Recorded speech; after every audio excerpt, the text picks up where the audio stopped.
అవసరాల కోసం బంగారు ఆభరణాలను తాకట్టు పెట్టి రుణం తీసుకోవాలని ఆలోచిస్తుంటే ఇది షాకింగ్ న్యూస్ అని చెప్పొచ్చు. ఆర్బీఐ హెచ్చరికల నేపథ్యంలో బ్యాంకులు మరియు ఎన్బిఎఫ్సిస్ గోల్డ్ లోన్ నిబంధనలను కఠినతరం చేశాయి. దీనివల్ల గతంలో కంటే ఇప్పుడు తక్కువ రుణ మొత్తం మాత్రమే లభిస్తుంది. బ్యాంకులు ఎందుకు ఈ నిబంధనలను కఠినతరం చేశాయి అంటే బంగారం ధరల్లో వస్తున్నటువంటి ఈ విపరీతమైన మార్పుల వల్ల దీన్ని ఈ విధంగా నిర్ణయించారు అని చెబుతున్నారు. ప్రస్తుత మార్కెట్ ఒడిదుడుకులు బ్యాంకింగ్ వ్యవస్థకు ప్రమాదకరంగా మారొచ్చు అని ఆర్బీఐ హెచ్చరించింది. గతంలో బంగారం విలువ 70 నుంచి 72% వరకు అంటే లోన్ టు వాల్యూ ఎల్టీవీ అనేది అలా ఇచ్చేవాళ్ళు.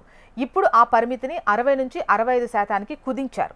ఫర్ ఎగ్జాంపుల్, గతంలో 1,00,000 రూపాయల విలువైన బంగారాన్ని మీరు తాకట్టు పెట్టినట్టయితే 70,000కు పైగా అప్పు లభించేది.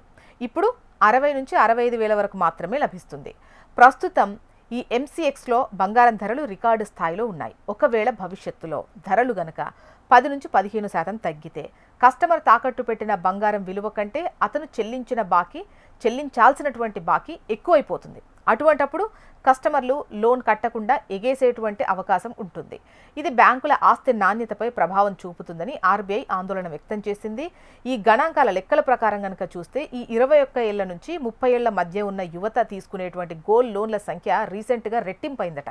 మొత్తం గోల్డ్ లోన్లలో 30 నుంచి 40 ఏళ్ల వారి వాటా 45% ఉందట.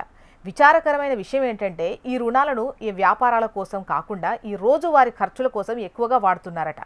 అక్టోబర్ 2025 నాటికి గోల్డ్ లోన్ల మార్కెట్ విలువ రికార్డు స్థాయిలో 3.37 లక్షల కోట్లకు చేరింది. అందుకే బ్యాంకులు ఇప్పుడు దూకుడుగా కాకుండా స్థిరత్వం కోసం లోన్ పరిమితులను తగ్గిస్తున్నాయి.